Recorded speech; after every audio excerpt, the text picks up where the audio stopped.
What's going on, guys? My name is Boogs and welcome back to the channel. I don't mean to gloat, but we've gotten so much information on Arkham Shadow the last few months. I said, you know what? I'm going to pat myself on the back here because I just went back to my video I made 3 months ago. And before we had any information on size, scope, anything like that regarding the game, we didn't even have gameplay. I predicted it all down to a T. I predicted it was going to be Asylum size. That's what I wanted. I predicted it should be linear.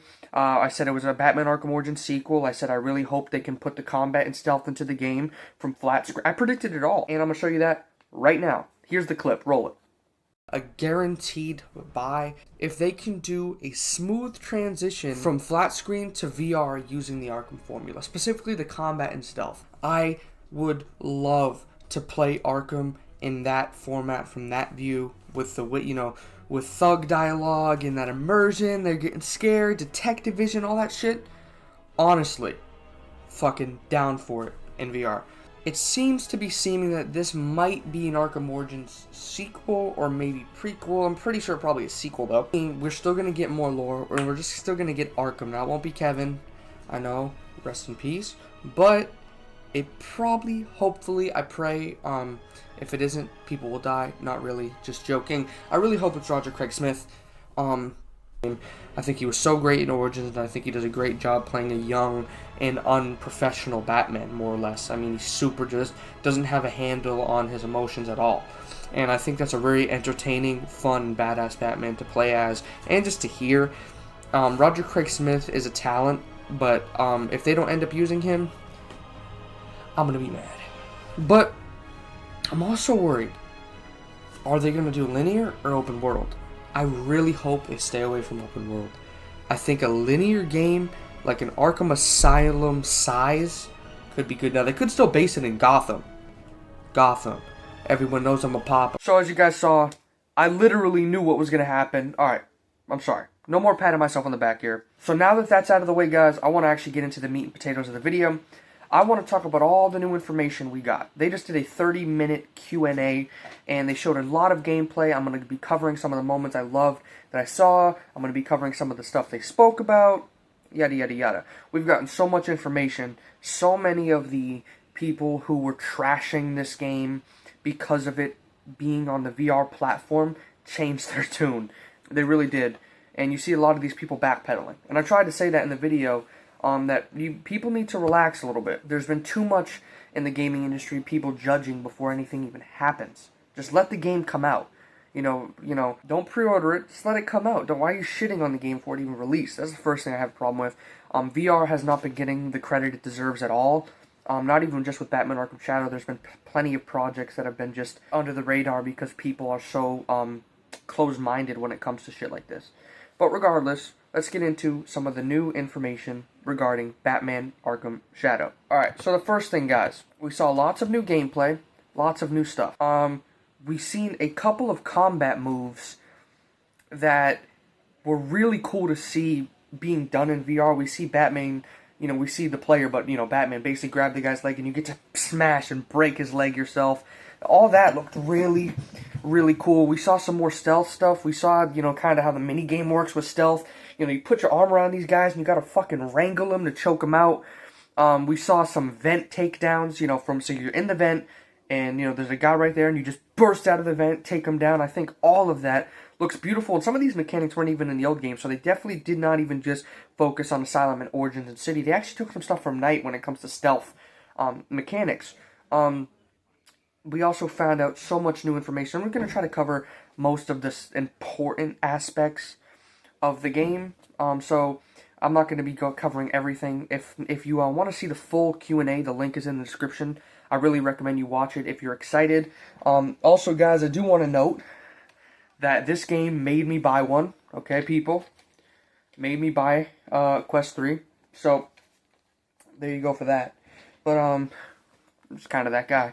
But, no. So, we saw some new takedowns. We also seen some new cutscene gameplay. And I really like how they did the cutscenes. I played their Iron Man VR game, which I really did enjoy. But these cutscenes, you're in it. So you're not going to be watching it, watching a screen or being just basically making it where a lot of these VR devs make the player the camera of the cutscene. No, you are in it. So it's going to be a super immersive type experience where you're basically in Batman's shoes the whole fucking time. You're not taken out of it to watch it play like a movie. You're there and you're in it. I thought all of that was cool. We got some new traversal gameplay too, which I do like, that, you know, you can glide and everything like that. I do think it wasn't something I was too worried about, considering, like I said, I wanted a linear game. I'm glad you can glide, don't get me wrong. I'm super glad it's there. I'm super glad it looks good. It seems like it works good. Animations are good. All I'm saying is it's there and it functions like you would expect it to. Lots of other things too. It seems like a lot of the footage that we're seeing in this is actually being recorded directly on the headset. Now, the reason I say that is because the actual aspect ratio is, and the way everything looks, you know, frame rate wise, and the way your head, the way the gameplay looks, it looks like someone's definitely wearing the headset and recording it with the actual Oculus recording software. And the way this looks inside the headset, I'm excited, because I will be honest. This headset really is powerful, but a lot of the games that are on here currently aren't particularly made for this hardware. A lot of these were just kind of got, you know, updates for the Quest 3, but were Quest 2 releases. So I'm glad to see that this game is utilizing everything that this, you know, this system can do, and it's doing it properly. We also seen that some new floor takedowns. These are loud, so you can go down and take some guy out on the floor. Oh no, so it's a quiet takedown. We also seen that you have a button prompt, so you can just hit a button, or you can physically grab the smoke bomb. Now, I know the type of VR player I am. I like to physically do everything. I don't like button prompts. I like to feel like I'm in it as much as humanly possible. But I'm glad that that accessibility option is there for the people who may or may not, you know, be like me and want to do that, which is fine. Got a lot of stuff.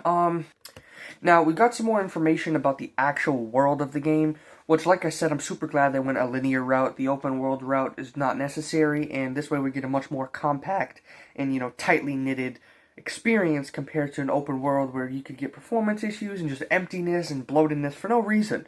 So they did say that their open world is more akin to Asylum's Courtyard, which, hearing that made me so fucking happy. I think sometimes Asylum doesn't get the credit it deserves. And I'm not saying people don't, you know, people give it the credit, but what I mean is I feel like it doesn't get talked about when it comes to its actual game design compared to the rest. You know, because even though the combat and stealth, you know, may be outdated, the way they actually handle pacing and the way they handle you going from dungeon to dungeon and cutting out all the flying around bullshit. You know, and I love gliding in the Arkham games, don't get me wrong, but I do think Asylum can, you know, a lot of the time flow a little bit better. You know, because Arkham City, something that bothered me was kind of going from the flying, you know, traversing, to be honest with you, because the way the map is shaped is weird. It just sometimes it felt like a chore, and I never got that in Arkham Asylum. But maybe that's just my preference. Who knows? We also have multiple difficulty options for the game as well, which is obviously glad to see. Now, I don't think they mentioned a New Game Plus, but I really do hope we get a New Game Plus. I mean, they didn't mention it, so I'm a little worried there. It's not a big deal if we don't. I always do love that about Arkham, though. That's one of my favorite parts. Right after finishing the story, going right into New Game Plus with all my shit, and just beating everyone down with gadgets. It's one of my favorite things about Arkham. I love going into New Game Plus. It's my favorite mode. I really do enjoy it. For those of you who just aren't interested, which is fine, we got a leak, or a rumor. And it's insane. So, there was a Twitter post, and the post asked, what would be your dream developer for the next Batman game? And a popular leaker, I don't actually remember his name, to be honest with you, a popular leaker, this is him, he said, and I quote, he said, I don't know what people's dream is, but I heard Rocksteady are back making it, and PlayStation is trying to money hat it. Which translates to PlayStation wants exclusivity, which I promise it's not going to happen. Don't freak out about it. So, keep your eye out for that. But, this is the video, guys. I hope you guys enjoyed. Don't forget to drop some likes down below. Subscribe. I'm trying to grow my channel. I'm trying to get back into uploading frequently. And, yeah. See ya.